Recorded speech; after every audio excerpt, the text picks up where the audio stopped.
Hey you, are you Griffin? I heard you were fighting against the new masters of this city, is that right? Great. I heard you were fighting against the new masters of this city, is that right?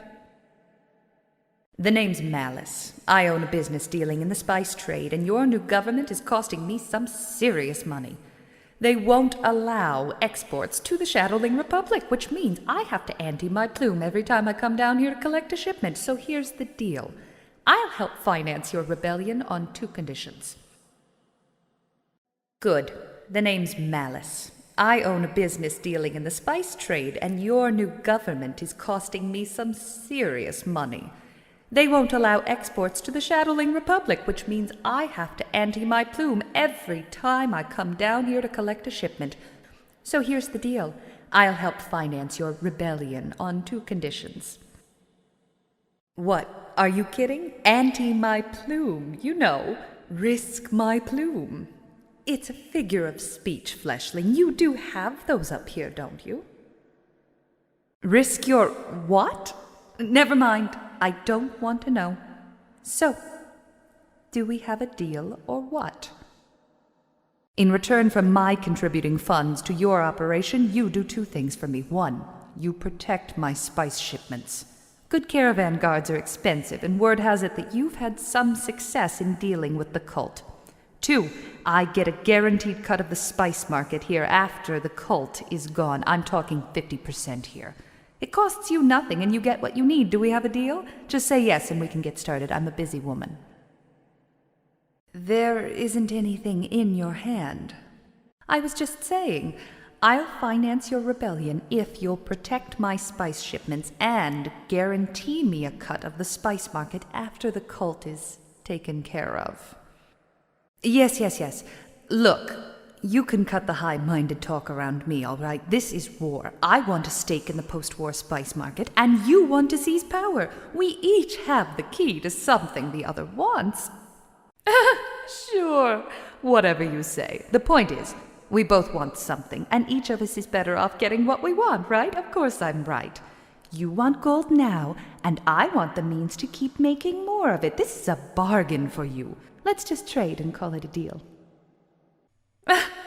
You're combing my plume now, right? You can't be serious. You cannot possibly be serious. Oh, come on. Isn't it obvious? Look at me. I can't risk face this gorgeous by participating in combat. Don't play dumb with me. I have personally won no fewer than 3 beauty contests in the last 50 years. 3!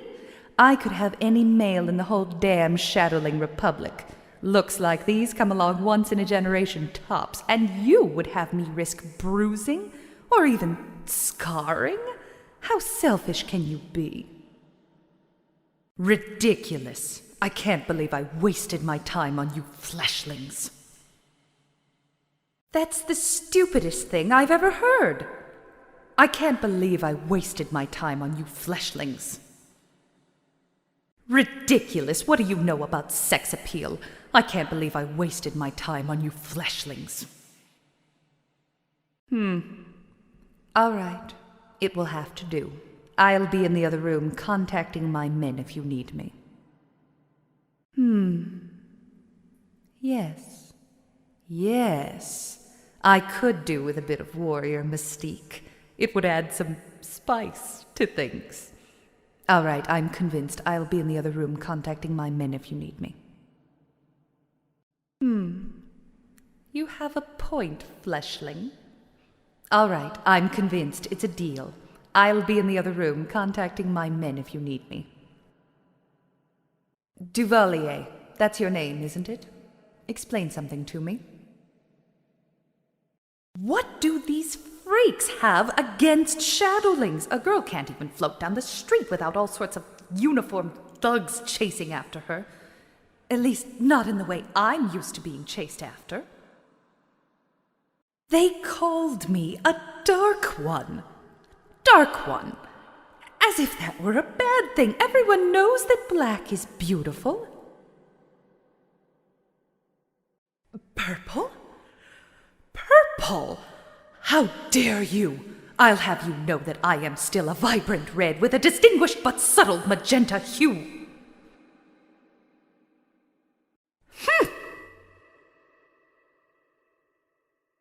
What do you mean, how? I simply reached into that other fleshling's mind and found it.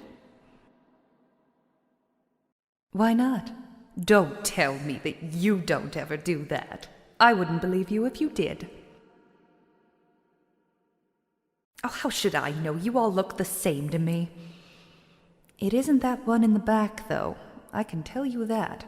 That one's mind is sealed tighter than a vice. And then there was that time when I was 7 months old. That was when I first learned to float.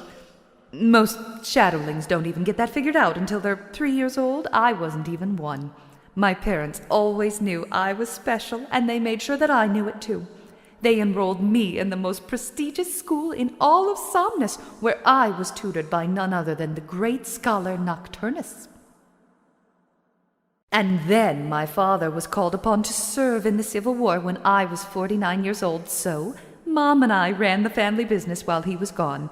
I really enjoyed it. You could say I had a knack for business, so I eventually started my own export company.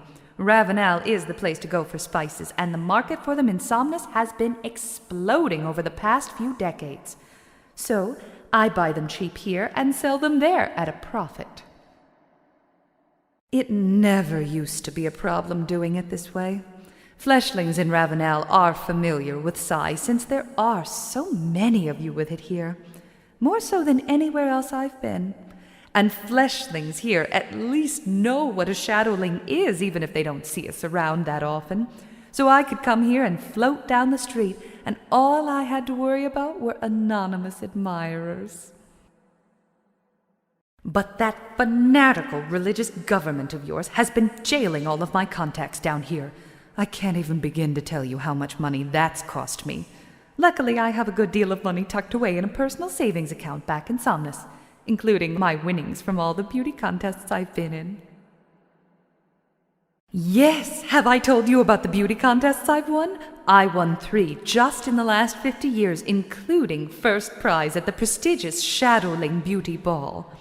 Some people might tell you I have it easy being so good-looking, but let me tell you a secret. It's hard work. I spend so much time and energy on just rejecting males, I hardly have time for anything else sometimes. Well, where should I begin? I was born in Somnus during the 2038 year of the Queen. My parents used to tell me about a magnificent parade they held that day. It was magical. Lines of soldiers stretching as far as the eye can see, and beautiful shadow-kinetic blooms raining down from the upper reaches of the cavern. They say the Queen herself came down out of her palace that day. You, human, you've piqued my curiosity. You're half shadowling, aren't you? Hello, am I speaking to myself? Half shadowling. You are unusually round for a fleshling. I didn't think it was possible for you animals to achieve such a shape. You're right. The lumpiness ruins the effect a bit, but you do better embody the spherical ideal than your compatriots. You should learn to take a compliment.